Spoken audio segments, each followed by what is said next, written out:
Hare Krishna.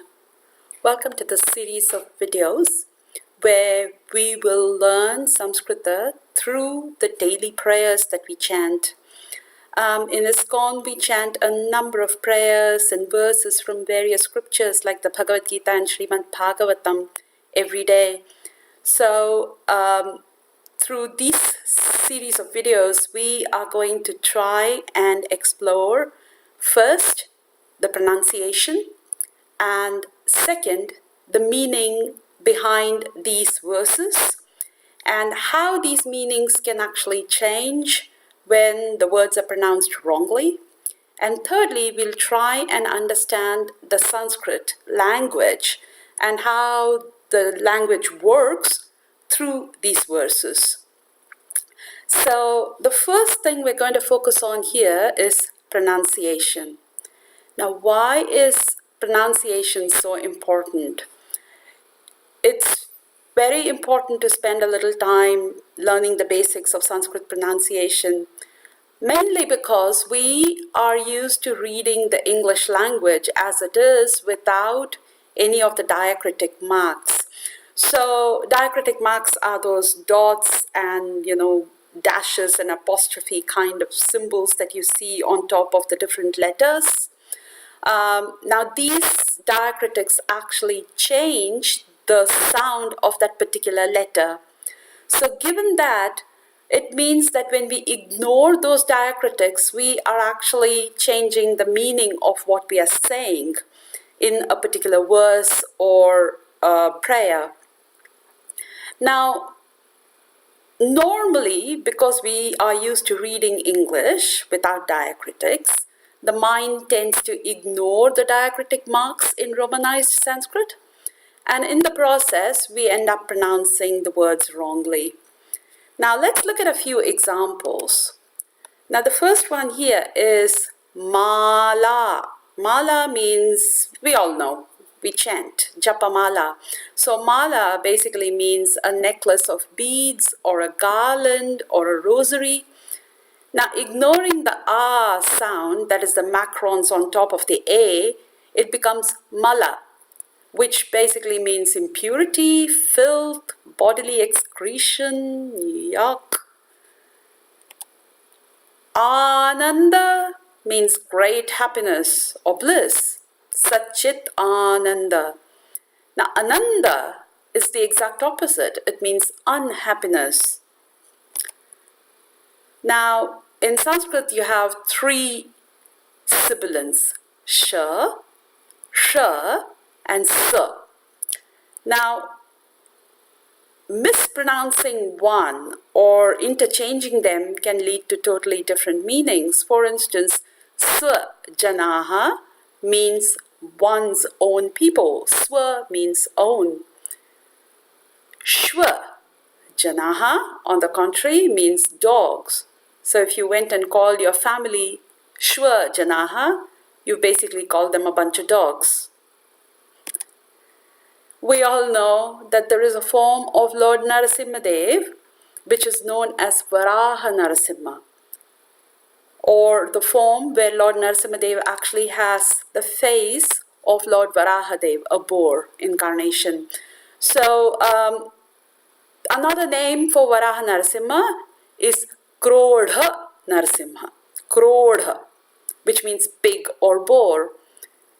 Most people, again, ignore the dot, or basically don't see the dot, and pronounce it as Krodha Narasimha. Krodha means angry or anger. Another example here is when we ignore the H behind a consonant. Now, the H sound has the effect of making the consonant aspirated. So you have cha, th, or ka, kha. So in this particular case, you have the example of chala, which means unsteady. And we have an example of the word used in Mother Lakshmi Devi's name. She's called Chanchala. So chala. And the other is chala, which means wicked. We also use a number of bija mantras when we do deity worship. And at that time, these are the words that actually invoke the energy of that particular deity. So some of the examples are Shreem, Kleem, and so on. Now, in Tantric Shastra, you have the Bija mantra for Lord Baladev being very similar to that for the planet Jupiter. So Lord Baladev's Bija mantra is Grim. It's heavy. It's the one with the aspirated sound, G, Green. Whereas the one for Jupiter is just green. Then you have words. Now this is more a problem with English speakers, native English speakers, where the R sound is usually ignored in a word. For instance, A-R-M-Y is army. A-R-E-R, how are you? You don't say, how are you? So in most cases, the R tends to be ignored. And instead of karma, which means action, a common pronunciation is kama, which basically means kama, desires. So as you can see, there can be a lot of issues when we pronounce, or rather mispronounce, the Sanskrit words. So in this regard, I'd like to refer you all to an excellent book on Sanskrit pronunciation called Samskritocharanam, a comprehensive guide to Sanskrit pronunciation by His Holiness Lokanath Swami. Now, the book analyzes a number of mantras that devotees routinely mispronounce and lays down the correct pronunciation for them.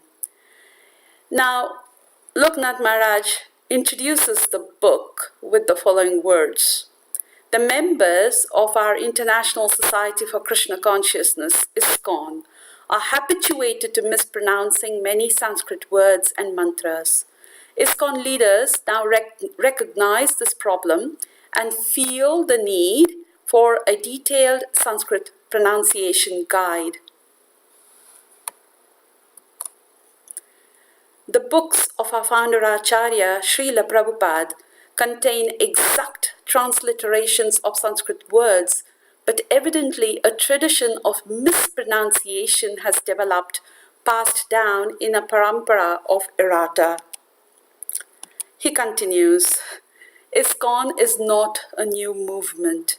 We are Rupanugas following in the footsteps of Rupa Goswami and other great acharyas in our sampradaya. To represent them, it is essential that we correctly pass on our oral tradition.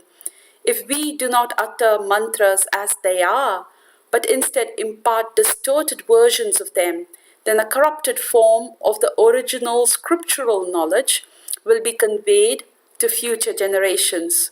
So effectively, we are the holders of this treasure, and we need to pass this on correctly to our children. Now, the book also goes on to relate many instances where Srila Prabhupada had asked that devotees learn to pronounce mantras correctly, and also talks about Prabhupada's vision for Samskrita education.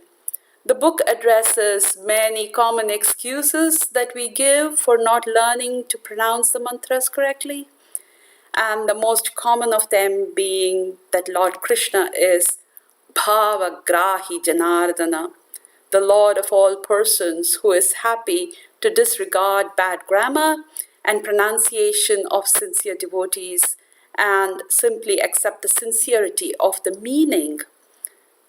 This is perfectly true. Krishna is indeed Bhavagrahi Janardana. However, this does not mean that a devotee who wishes to offer the Lord their best service should not try and please the Lord by speaking his language correctly and doing everything as perfectly as they can. So without further ado, let's now look at how the alphabets in the Sanskrit language are pronounced. Hare Krishna.